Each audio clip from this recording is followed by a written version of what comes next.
នីតិភ្នាក់ប្រចាំថ្ងៃរបស់វិទ្យុបារាំងអន្តរជាតិនៅរាត្រីនេះដែលជារាត្រីចុងក្រោយនៃឆ្នាំ2017គឺលោករនរដ្ឋវាសនាប្រធាននាយកដ្ឋាននគរបាលចរាចរណ៍និងសម្ដាប់ស្នាប់សាធារណៈនៃក្រសួងមហាផ្ទៃ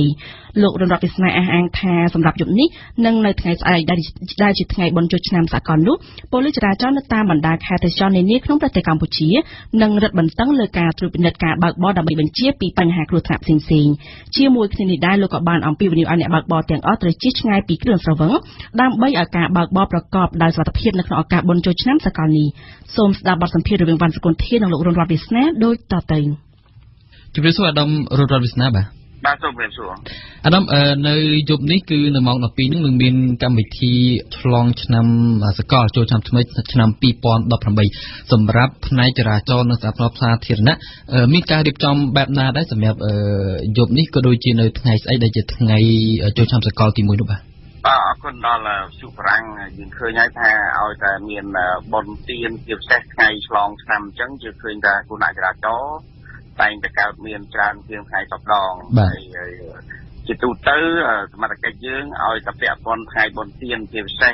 ថ្ងៃឆ្លងឆ្នាំអញ្ចឹងយើងឃើញអ្នកដែលគាត់ទទួលទានជាតិស្រាឬបើកបរក្នុងស្ថានភាពមួយដែលថាស្វឹងឬបើកបរលើរបើកចាមានច្រើនអញ្ចឹងបានសមត្ថកិច្ចយើងជាទូទៅឲ្យតែមានបុណ្យអញ្ចឹងដល់ពេលយប់យើងក្រុមប្រជាជាតិកលជាពិសេសរាជធានីខេត្តដែលពាក់ព័ន្ធនឹងទេសចរហ្នឹងហើយចំណុចសំខាន់មួយទៀតតាមផ្លូវជាតិសំខាន់ក៏យើងជំរុញឲ្យនគរបាលនៅតាមរាជធានីខេត្តមួយចំនួនគាត់ធ្វើការទំនុកល្បឿនដែរព្រោះយើងមិនចង់ឲ្យមានបញ្ហាការបើកបរទៅលើល្បឿនកំណត់ហើយបើកបរក្នុងស្ថានភាពស្វឹងដែលបណ្ដាលឲ្យគ្រោះថ្នាក់បាទអញ្ចឹងមានន័យថាយប់នេះឬក៏ស្អែកនេះមានការពង្រឹងជាងថ្ងៃធម្មតាមិនអញ្ចឹងទេបាទនៅក្នុងយប់នេះជាពិសេសរាជធានីខេត្តដែលពាក់ព័ន្ធនឹងការមានភ្ញៀវទេសចរទៅលេងច្រើនហ្នឹងគឺជំរុញឲ្យស្នងការរាជធានីខេត្តដែលពាក់ព័ន្ធហ្នឹងឲ្យគាត់ធ្វើការរឹតបន្តឹងពាក់ព័ន្ធនឹងជាតិកលអញ្ចឹងបានធ្វើការទំនុកជាតិកលសំខាន់ហើយនៅតាមផ្លូវជាតិសំខាន់មួយទៀតដែរដែលបងប្អូនស្រុកយើងទៅលេងតំបន់កំសាន្តហ្នឹងគឺយើងធ្វើការទំនុកល្បឿនដែរដើម្បីធ្វើម៉េចកុំឲ្យគាត់បើកបរលើល្បឿនកំណត់អានេះយើងចង់កាត់បន្ថយគ្រោះថ្នាក់ដោយសារល្បឿនបាទអាដាមចូលឆ្នាំសកលថ្ងៃនេះក៏ដូចជាថ្ងៃស្អែកប្រកាសថានឹងមានប្រជាពលរដ្ឋមួយចំនួនលោកធ្វើដំណើរទៅតំបន់កំសាន្តផ្សេងតើអ្វីទៅជាការអំពាវនាវរបស់អាដាមដើម្បីឲ្យពួកគាត់នឹងមានការប្រុងប្រយ័ត្នកាន់តែខ្ពស់ទៀតសម្រាប់អ្នកបើកបរលើដងផ្លូវតែម្ដងនោះបាទចំពោះខ្ញុំឃើញហើយថាជាទូទៅឲ្យតែមានបុណ្យទានយើងតែងធ្វើការអំពាវនាវធ្វើម៉េចក៏ឲ្យគាត់បើកបរគោរពទៅតាមល្បឿនហើយការបើកបរកុំឲ្យគាត់ទទួលជាជាតិស្រាហើយជាពិសេសនៅពេលយប់ហ្នឹងគឺថាយើងឃើញថាបងប្អូនជាប្រវត្តិយើងជួបជុំគ្នាតែងតែទទួលទានជាតិស្រាជាពិសេសគាត់បើកបរក្នុងស្ថានភាពស្វឹងហើយអញ្ចឹងបានយើងធ្វើការអំពាវនាវយ៉ាងណាឲ្យគាត់គោរពច្បាប់ចរាចរណ៍គឺបើសិនជាគាត់ទទួលទានជាតិស្រាគឺថាកុំបើកបរនៅពេលដែលគាត់ស្វឹងឯងបាទជារៀងរាល់ខែយើងពិនិត្យតួលេខដែលពាក់ព័ន្ធនឹងបញ្ហាល្បឿននិងបញ្ហាស្វឹងហើយការស្វឹងនេះបណ្ដាលឲ្យយើងបើកបរដោយវ៉ាជែងឬមិនប្រយ័ត្ននេះគឺថាមានចំនួនតួលេខខ្ពស់អញ្ចឹងល្បឿននេះគឺមានតួលេខ1បន្ទាប់មកយើងឃើញស្វឹងនេះក៏មានតួលេខខ្ពស់ដែរអញ្ចឹងតែយើងគួរបារម្ភនៅពេលដែលមានបុណ្យទានម្ដងហើយអ្នកដែលគាត់ទទួលទានជាតិស្រានោះគឺច្រើនអញ្ចឹងយើងមិនចង់ឲ្យគាត់បើកបរនៅពេលដែលគាត់ទទួលទានជាតិស្រាទេអញ្ចឹងសូមឲ្យគាត់ចូលរួមគោរពច្បាប់ចរាចរណ៍ទាំងអស់គ្នាបាទស្ដាប់ទៅហាក់ដូចជាមានការយកចិត្តទុកដាក់ខ្លាំងទៅលើបញ្ហាសេពគ្រឿងស្រវឹងនេះបញ្ហាសេពគ្រឿងស្រវឹងនេះគឺជាបញ្ហាដែលជាកត្តាបង្កគ្រោះថ្នាក់ធ្ងន់ធ្ងរជាងគេឬយ៉ាងណាបាទព្រោះគ្រឿងស្រវឹងនេះវាចូលកថាលំដាប់លេខ2បន្ទាប់ពីបញ្ហាល្បឿនអញ្ចឹងគ្រឿងស្រវឹងនេះក៏ឃើញមានច្រើនដែរជាពិសេសយើងឃើញថាអ្នកបើកបរមករយៈការកន្លងមកនោះគឺដែលគ្រោះថ្នាក់ចរាចរណ៍យើងសង្កេតឃើញអ្នកដែលទទួលទានជាតិស្វឹងនេះមានអញ្ចឹងបានយើងធ្វើការអំពាវនាវកុំឲ្យគាត់បើកបរក្នុងស្ថានភាពស្វឹងដែលគាត់បាត់បង់គេថាការគ្រប់គ្រងខ្លួននោះអញ្ចឹងយើងចង់ឲ្យគាត់ហ្នឹងគឺថាធ្វើយ៉ាងម៉េចគឺថាមិនឲ្យបើកបរដាច់ខាតនៅពេលស្វឹងនេះអាដាមសូមងាកមកស្ថានភាពចរាចរណ៍ក្នុងរយៈពេលមួយឆ្នាំ2017ដោយសារតែថ្ងៃនេះថ្ងៃទី31ខែធ្នូទៅហើយតើស្ថានភាពចរាចរណ៍ក្នុងរយៈពេលពេញមួយឆ្នាំ2017នេះមានស្ថានភាពយ៉ាងណាគ្រោះថ្នាក់ចរាចរណ៍ការអនុវត្តច្បាប់ចរាចរណ៍មានការកើនឡើងឬក៏ធ្លាក់ចុះយ៉ាងណាដែរបាទបើសិនតែយើងពិនិត្យមើលតួលេខរយៈពេលមួយឆ្នាំនេះគ្រោះថ្នាក់ចរាចរណ៍ឃើញមានការថយចុះហើយរបួសវិញឃើញថយចុះរហូតរាប់ពាន់នាក់ប៉ុន្តែអ្វីដែលយើងឃើញថាមានការព្រួយបារម្ភនោះគឺថាអ្នកស្លាប់មានការកើនអញ្ចឹង ចំណុចដែលកើតនេះវាមានបញ្ហាច្រើនដែរយើងឃើញថាទី1ការគោរពច្បាប់ចរាចរណ៍គឺជាកត្តាសំខាន់ប៉ុន្តែយើងមើលតួលេខការកើនអ្នកស្លាប់នៅក្នុងឆ្នាំ2017នេះក្នុងតែរង្វង់ពី40ជាងទៅ50ជាងអញ្ចឹងហើយដែលយើងគិតថាគ្រោះសកម្មនេះកើនប៉ុន្តែបើសិនជាយើងលេខទៅមើលមធ្យោបាយយានយន្តក៏ដូចជាអ្នកបើកបរនៅក្នុងឆ្នាំ2017នេះក៏មានការកើនដែរដោយសារមធ្យោបាយយើងកើនផងហើយគិតថាអ្នកបើកបរហ្នឹងមានចំនួនច្រើនជាងមុនដែរអញ្ចឹងបើសិនជាយើងមើលតួលេខនេះគឺថាវាមានការកើនបន្តិចតួចដែរបាទប៉ុន្តែអាដាមបញ្ជាក់ថាមានចំនួនអ្នកស្លាប់នោះបានកើនឡើងគួរចាប់អារម្មណ៍ដែរហេតុវាបានជាចំនួនអ្នកស្លាប់នោះមានការកើនឡើងបែបនេះដោយសារតែគ្រោះថ្នាក់វាធ្ងន់ធ្ងរពេកឬក៏យ៉ាងណាបាទហ្នឹងដូចខ្ញុំបានជំរាបសួរណាថាមធ្យោបាយយើងឃើញថាក្នុងមួយឆ្នាំវាមានការកើនទៅលើមធ្យោបាយដែរហើយសំខាន់មួយទៀតគឺអ្នកបើកបរក៏មានការកើនដែរអញ្ចឹងពាក់ព័ន្ធនឹងឆ្នាំនីមួយៗការចុះសម្ពាធយានយន្តហ្នឹងគឺក្នុងមួយខែយើងមានតួលេខខ្ពស់អញ្ចឹងបើសិនជាយើងគិតមធ្យមពាក្យការកើនស្លាប់ពីរង្វង់ពី40ជាងទៅ50ជាងប៉ុន្តែយើងឃើញថាយើងជួយសង្គ្រោះចំពោះអ្នករបួសធ្ងន់ស្រាលរហូតដល់រាប់ពាន់នាក់នេះគឺចំណុចសំខាន់អញ្ចឹងបើសិនជាយើងមើលគ្រោះថ្នាក់ជារួមថយទេហើយរបួសធ្ងន់ស្រាលក៏ថយដែរប៉ុន្តែអ្វីដែលយើងចាប់អារម្មណ៍គឺថាមានការកើននៅបញ្ហាស្តាប់ទៅវិញអញ្ចឹងហើយបានគេសុំពាវនាវចំពោះអ្នកបើកបរក្នុងស្ថានភាពស្វឹងគឺបើកបរលើសល្បឿនកំណត់នេះគឺថាធ្វើយ៉ាងណាដើម្បីឲ្យគ្រប់គ្រងអារម្មណ៍បានគឺមិនចង់ឲ្យគាត់មានស្ថានភាពស្វឹងនៅពេលបើកបរទេបាទអានោះមកដល់ពេលនេះខាងប៉ូលីសចរាចរណ៍បានសរុបរបាយការណ៍នៅក្នុងឆ្នាំ2017ទាក់ទងនឹងបញ្ហាគ្រោះថ្នាក់ចរាចរណ៍ឬនៅទេបាទយើងបានសរុបជារួមដែរប៉ុន្តែយើងនឹងធ្វើការប្រជុំនៅសប្តាហ៍ក្រោយនេះអញ្ចឹងហើយតួលេខរួមដែលយើងធ្វើការបូកប្រាំទៅតួលេខទូៗហើយនឹងសរុបនៅប្រជុំសប្តាហ៍ក្រោយនេះយើងនឹងសរុបថាតើក្នុងរយៈពេល1ឆ្នាំនេះគ្រោះថ្នាក់ចរាចរណ៍មានប្រមាណហើយស្លាប់មានចំនួនប្រមាណនិងរបួសធ្ងន់ស្រាលមានចំនួនប្រមាណបាទអាដាមតាមខ្ញុំសង្កេតមើលដោយផ្ទាល់ខ្ញុំនិយាយតែសំដៅទៅលើរាជធានីភ្នំពេញទេខេត្តផ្សេងទៀតក៏ខ្ញុំមិនបានដឹងច្បាស់ដែររាជធានីភ្នំពេញមួយរយៈកន្លងទៅនេះហាក់ដូចជាការអនុវត្តរឹតបន្តឹងច្បាប់ចរាចរណ៍តាមច្បាប់ថ្មីនឹងហាក់ដូចជាបានបន្ធូរដៃបន្តិចទៅវិញនាពេលប្រហែលខែចុងក្រោយនេះមូលហេតុអ្វីទៅបាទបើយើងមើលឃើញថាការត្រួតពិនិត្យមានការបន្ធូរដៃប៉ុន្តែយើងការត្រួតពិនិត្យរបស់យើងពេលខ្លះយើងដូរនីតិវិធីការត្រួតពិនិត្យព្រោះយើងឃើញថាការត្រួតពិនិត្យមួយចំនួនយើងត្រួតពិនិត្យទៅលើដើមទីបានន័យថាយើងមិនរៀបចំដាក់ការត្រួតពិនិត្យដោយគេថាដដែលទេយើងដូរវិធីសាស្ត្រនៃការត្រួតពិនិត្យហើយសំខាន់មួយទៀតនោះគឺយើងត្រួតពិនិត្យបានន័យថាដោយរថយន្តល្មើសល្បឿនមួយចំនួននោះយើងផ្ញើជាលិខិតទៅតាមផ្ទះវិញអញ្ចឹងការកែប្រែការអនុវត្តច្បាប់យើងគឺយើងពេលខ្លះយើងកែសម្រួលមន្ត្រីអនុវត្តច្បាប់ហ្នឹងឲ្យគាត់ទៅពិនិត្យផ្ទាល់នៅកន្លែងគេថាដើមទីនិងចុងទីក៏ដូចជាយើងធ្វើការត្រួតពិនិត្យដល់ផ្ញើលិខិតទៅតាមផ្ទះវិញគឺល្អជាងយើងត្រួតពិនិត្យតែជាប្រចាំទៅលើតាមផ្លូវអានេះក៏ថាវាវិធីសាស្ត្រនៃការកែប្រែបែបនេះវិធីសាស្ត្រទាំងពីរនេះមួយណាអាចមានប្រសិទ្ធភាពជាងទៅបាទយើងឃើញថាវិធីសាស្ត្រដែលយើងត្រួតពិនិត្យលក្ខណៈបច្ចេកទេសនៅដើមទីចុងទីក៏មានប្រសិទ្ធភាពដែរហើយមួយទៀតដែលយើងរយៈកាលកន្លងមកដែលយើងឃើញថាយើងមិនសូវបានអប់រំក៏ដូចជាផ្ញើលិខិតទៅដល់ផ្ទះយើងបានធ្វើអានេះទៅតាមផ្ទះនីមួយៗក៏យើងបានធ្វើដែរប៉ុន្តែអ្វីដែលបងប្អូនជាពលរដ្ឋយើងដែលគាត់មិនស្គាល់ថាសមត្ថកិច្ចដែលធ្វើលិខិតអញ្ជើញរបស់បងប្រាក់ពីនៃឬដែលកំហុសផ្សេងៗនោះយើងបានធ្វើលិខិតផ្ញើជូនអញ្ចឹងហើយគិតថាអានេះគឺធ្វើឲ្យគាត់បានគិតថាសមត្ថកិច្ចតែមិនទុកពេលឲ្យគាត់នៅតែនេះទេគឺប្រសិនជាគាត់ល្មើសបានន័យថាសមត្ថកិច្ចត្រូវតែធ្វើ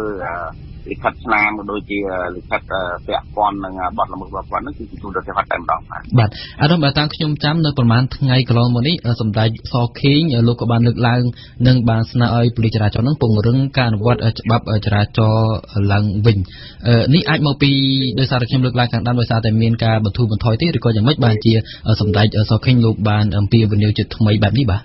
តាមពិតការត្រួតពិនិត្យនេះយើងត្រួតពិនិត្យជាប្រចាំហើយនៅរាជធានីខេត្តប៉ុន្តែអ្វីដែលសម្ដេចមានប្រសាសន៍ចង់ឲ្យសមត្ថកិច្ចយើងធ្វើការរឹតបន្តឹងបន្ថែមចំពោះអ្នកដែលមិនពាក់មួកសុវត្ថិភាពយើងឃើញថាថ្មីហ្នឹងក៏សម្ដេចបានចេញលិខិតមួយដែលថាបទវិជាពេកក្នុងសម្រាប់ក្រសួងមហាផ្ទៃដែលធ្វើឲ្យសមត្ថកិច្ចយើងធ្វើជាគំរូ ដើម្បីអនុវត្តការពាក់មួកសុវត្ថិភាពយើងឃើញចំនួនមនុស្ស100នាក់គឺថាមានអ្នកដែលស្លាប់ដោយសារជិះម៉ូតូនោះមានរហូតដល់ពី78នាក់រហូតដល់80ជាងហើយនៅក្នុងចំនួននឹងទៀតយើងឃើញថាតួលេខដែលអ្នកស្លាប់ដែលជិះម៉ូតូនោះគឺថាស្ថិតតែមិនពាក់មួកសុវត្ថិភាពតែម្ដងអញ្ចឹងហើយបានផ្នែកកន្លងបានមានសាសថាឲ្យសមត្ថកិច្ចនគរបាលចរាចរណ៍យើងគឺបន្ថែមទៀតទៅលើបញ្ហាការមិនពាក់មួកសុវត្ថិភាពនៅតាមផ្លូវជាតិសំខាន់ក៏ដូចជាធ្វើនៅមុខក្រសួងមន្ត្រីនិងអគ្គស្នងការរបស់ទីនេះបាទដោយអរពេលថាខ្ញុំសូមអរគុណនិងសូមជំរាបលាអាដាមត្រឹមតែប៉ុណ្ណេះបាទសូមអរគុណកម្មវិធីនេះសហការឧបត្ថម្ភដោយ Kem Probiotic ជាផលិតផលធម្មជាតិ 100% មានប្រសិទ្ធភាពខ្ពស់ដល់សុខភាពដូចជាជួយសម្រួលការរំលាយអាហារបំបាត់ stress ធ្វើឲ្យពិសាបាយបានសម្រានលក់ស្រួលនិងបំបាត់ការឈឺសន្លាក់ឆ្អឹង Kem Probiotic ជាផលិតផល PPM និង Confirel ហើយចែកចាយដោយក្រុមហ៊ុន DKSHផាកាហ្វេជាភោជនីយដ្ឋានបម្រើគុយទាវកាហ្វេឈ្ងុយឆ្ងាញ់ចាប់ពីព្រឹករហូតដល់ល្ងាចនិងជាទីកន្លែងបង្កើនមិត្តភាពសហគ្រិនភាពដៃគូពាណិជ្ជកម្មរបស់លោកអ្នក Baby Outlet សាខាទី3ខាងត្បូងវិមានឯករាជ្យជាប់សាកលវិទ្យាល័យបញ្ញាសាស្ត្រកម្ពុជាមហាវិទ្យាល័យព្រះនរោត្តមចាប់បើកដំណើរការពីថ្ងៃទី16ខែធ្នូឆ្នាំ2017នេះពីវេលាម៉ោង 6 ព្រឹកដល់ម៉ោង 10 យប់ Baby Outlet ជាហាងលក់ទំនិញគ្រប់ប្រភេទសម្រាប់ទារកកុមារនិងស្ត្រីមានផ្ទៃពោះសាកលវិទ្យាល័យឯកទេសនៃកម្ពុជា CUS សិក្សាដើម្បីគុណភាពសិក្សាដើម្បីសមត្ថភាពវិជ្ជាជីវៈសិក្សានៅ CUS Silverview Link Cafe ដោយម៉ាស៊ីន Probat ដែលមានតែមួយគត់នៅកម្ពុជាទំនាក់ទំនងតាមទូរស័ព្ទលេខ011 816 222និង011 816 222ព្រឹត្តិការណ៍អន្តរជាតិប្រចាំថ្ងៃនៅក្នុងនីតិបតកាអន្តរជាតិប្រចាំថ្ងៃរបស់វិទ្យុបារាំងអន្តរជាតិ RFI នៅលើត្រីនេះយើងមានបទអន្តរាគមន៍ពីហេរ៉ាដាមជុំវិញឆ្នាំ2017ជាឆ្នាំដែលមានការរីកចម្រើនខ្លាំងក្នុងការប្រយុទ្ធប្រឆាំងនឹងការរំលោភបំពានផ្លូវភេទទៅលើស្ត្រីសម្រាប់ពេលឆ្លងឆ្នាំថ្មីដែលនឹងមកដល់នេះប្រហែលម៉ោងទៀតនេះលោកស្រីនាយិកាបដិបត្តិអង្គការសហប្រជាជាតិសម្រាប់ស្ត្រី UN Women បានចាត់ទុកថាគឺជាឱកាសឆ្លងឆ្នាំសម្រាប់ប្រឆាំងនឹងការរើសអើងនិងការរំលោភបំពានស្ត្រីភេទជុំវិញរឿងនេះយើងមានបទអន្តរាគមន៍ពីហេរ៉ាដាមសួស្តីឧត្តមបាទជំរាបសួរពិសេសឧត្តមតើហេតុអ្វីបានជាអង្គការសហប្រជាជាតិសម្រាប់ស្ត្រីចាត់ទុកថាឆ្នាំ2017ជាឆ្នាំដែលមានការប្រឆាំងការរំលោភបំពានផ្លូវភេទស្ត្រីយ៉ាងខ្លាំងហើយតើហេតុអ្វីបានជាគួរយកឱកាសឆ្លងឆ្នាំនៅយប់នេះសម្រាប់អបអររឿងនេះអញ្ចឹងឧត្តមបាទពិសេសចំពោះការបំពានផ្លូវភេទទៅលើស្ត្រីនិងកុមារគឺមានកើតនៅក្នុងសង្គមមនុស្សនឹងតាំងដុះស្លែតាំងពីយូរយារណាស់មកហើយអង្គការសហប្រជាជាតិសម្រាប់ស្ត្រីអង្គការសង្គមស៊ីវិលនិងរដ្ឋាភិបាលមួយចំនួនហ្នឹងក៏បានធ្វើកិច្ចការងារប្រយុទ្ធប្រឆាំងនឹងបញ្ហានេះជាហូរហែយូរយារណាស់មកហើយដែរក៏ប៉ុន្តែទើបតែឆ្នាំ2017នេះទេដែលប្រធានបទនេះគឺត្រូវបានគេយកមកជជែកយ៉ាងផុសផុលជាសាធារណៈតាមបណ្ដាញសង្គមតាមសារព័ត៌មានជាពិសេសហ្នឹងគឺតាមបណ្ដាញសង្គម Facebook នោះតែម្ដងដើមហេតុនៃការផុសផុលរឿងនេះគឺដោយសារតែមានការបកអាក្រាតទៅលើលោក Harvey Weinstein ដែលជាផលិតករភាពយន្តដ៏មានអំណាចម្នាក់នៅ Hollywood មានតារាភាពយន្តម្នាក់ហ្នឹងបានចោទប្រកាន់លោករូបលោក Weinstein ហ្នឹងពីបទបំពាននិងរំលោភផ្លូវភេទហើយជាបន្តមកទៀតហ្នឹងមានតារាភាពយន្តជាច្រើនអ្នកផ្សេងទៀតហ្នឹងបានចេញមុខមកបកអាក្រាតព្រមគ្នាដែរសូម្បីតែលោកស្រី Angelina Jolie ដែលបានថតកុននៅស្រុកខ្មែរយើងហ្នឹងក៏លោកស្រីបានថ្លែងថាធ្លាប់មានបទពិសោធន៍មិនសូវល្អជាមួយលោក Weinstein នេះដែរហើយមកទល់នឹងពេលនេះគឺមានមនុស្សដល់ទៅជិត100នាក់ទៅហើយដែលបានចេញមកបកអាក្រាតនិងថ្លែងពីប្រវត្តិរបស់ខ្លួនដែលធ្លាប់បានរងគ្រោះជាមួយលោក Weinstein ដែលត្រូវលោកនឹងរំលោភបំពានឬបំពានផ្លូវភេទហើយនៅទីបំផុតទៅលោក Weinstein ក្នុងវ័យ65ឆ្នាំត្រូវខូចខាតមុខមាត់គេឈ្មោះកិត្តិយសយ៉ាងច្រើនហើយក៏ត្រូវបណ្ឌិតសភាសិល្បៈនិងវិទ្យាសាស្ត្រអាមេរិកហ្នឹងដែលជាគណៈកម្មាធិការផ្ដល់ពានរង្វាន់អូស្ការដ៏ល្បីល្បាញនៅទូទាំងពិភពលោកនោះក៏បានសម្រេចដកលោករូបលោក Weinstein នឹងចេញចំណែកឯក្រុមហ៊ុនផលិតភាពយន្តរបស់គាត់ហ្នឹងក៏កើតមានបញ្ហាធ្ងន់ធ្ងរដែរហើយក៏ត្រូវគេសម្រេចចិត្តដកលោកឈប់គ្រប់គ្រងក្រុមហ៊ុនតទៅទៀតឧត្តមគឺដោយសារតែរឿងអាស្រូវរបស់លោក Weinstein នេះហើយទៅបានជាប្រតិបត្តិដតីផ្សេងទៀតនាំគ្នាផុសផុលបកអាក្រាតជនរំលោភបំពានផ្លូវភេទដែរមែនទេឧត្តម ពិតណាស់ពិសីក្រោយពីមានការបកអាក្រាតរឿងអាស្រូវផ្លូវភេទរបស់លោក Winston នៅសហរដ្ឋអាមេរិករួចមកប្រទេសនៅអឺរ៉ុបគឺមានការផុសផុលសម្បើមណាស់ដូចជានៅអង់គ្លេសជាដើមលោករដ្ឋមន្ត្រីក្រសួងការពារជាតិម្នាក់ហ្នឹងបានសុំលាលែងពីតំណែងមូលហេតុដែលគាត់បានសុំឈប់ពីតំណែងហ្នឹងគឺដោយសារតែស្ត្រីអ្នកកាសែតម្នាក់បានចេញមុខមកបកអាក្រាតរូបគាត់ថាបានបំពានរាងកាយរបស់នាងដោយបានស្ទាបផ្លូវនិងជង្គង់របស់នាងកាលពី15ឆ្នាំមុនសម្រាប់នៅប្រទេសបារាំងវិញស្ត្រីអ្នកតំណាងរាស្ត្រម្នាក់មកពីបរិស្ថាននឹងបានសុំលាឈប់ពីគណៈបកហើយបានសរសេរសៀវភៅបកអាក្រាតថ្នាក់ដឹកនាំបករបស់ខ្លួននិងបានប្តឹងផ្តល់ពីបទបំពានផ្លូវភេទចំណែកសារព័ត៌មានបារាំងនេះបានចុះផ្សាយប្រធានបទនេះសឹងស្ទើរតែរាល់ថ្ងៃស្ត្រីអ្នកកាសែតនៅស្រុកបារាំងក៏បានសរសេរបកអាក្រាតរឿងបំពានភេទពីសំណាក់ចៅហ្វាយរបស់ខ្លួនហើយក៏មានថ្នាក់ដឹកនាំសារព័ត៌មានធំមួយចំនួនខ្លះហ្នឹងបានសុំឈប់ពីតំណែងហើយខ្លះទៀតក៏បានសុំចូលនិវត្តន៍ពិសេសក្រុមហ៊ុននិងកន្លែងធ្វើការនៅប្រចាំលោកឥឡូវហ្នឹងមានការប្រុងប្រយ័ត្នសម្បើមណាស់ចំពោះបញ្ហានេះមានក្រុមហ៊ុនខ្លះហ្នឹងគេបង្រៀនអប់រំបុគ្គលិករបស់គេពីសកម្មភាពណាដែលអាចចាត់ទុកថាជាការបំពានផ្លូវភេទហើយបើឲ្យតែមានលេចលឺតំណែងមិនល្អពីការបំពានផ្លូវភេទនេះគឺគេចាត់វិធានការទប់ស្កាត់ភ្លាមតែម្ដងឧទាហរណ៍ដូចជាក្រុមហ៊ុន Netflix ដែលជាក្រុមហ៊ុនផលិតកុនសម្រាប់ចាក់ផ្សាយនៅតាមបណ្ដាញអ៊ីនធឺណិតជាដើមគ្រាន់តែលេចលឺថាលោក Kevin Spacey ដែលជាតួឯកល្បីនៅក្នុងរឿងភាគវែង The House of Cards ធ្លាប់បានបំពានភេទទៅលើក្មេងប្រុសម្នាក់គឺក្រុមហ៊ុន Netflix ក៏បានផ្ដាច់កងត្រាចោលភ្លាមហើយឈប់ជួលរូបគាត់នឹងឲ្យថតកុនភាគបន្តទៅទៀតដែរឧត្តមខ្ញុំបានដឹងថានៅក្នុងឆ្នាំ2017នេះរដ្ឋាភិបាលប្រទេសមួយចំនួននៅក្នុងពិភពលោកបានសម្រេចលុបចោលច្បាប់ដែលអនុញ្ញាតឲ្យជនល្មើសរំលោភភេទអាចរៀបការជាមួយជនរងគ្រោះបានហើយចំណែកការរៀបការដោយនារីមិនវ័យក្មេងក្រោមអាយុ18ឆ្នាំក៏ត្រូវបានហាមឃាត់ដែរមិនថាអញ្ចឹងឧត្តម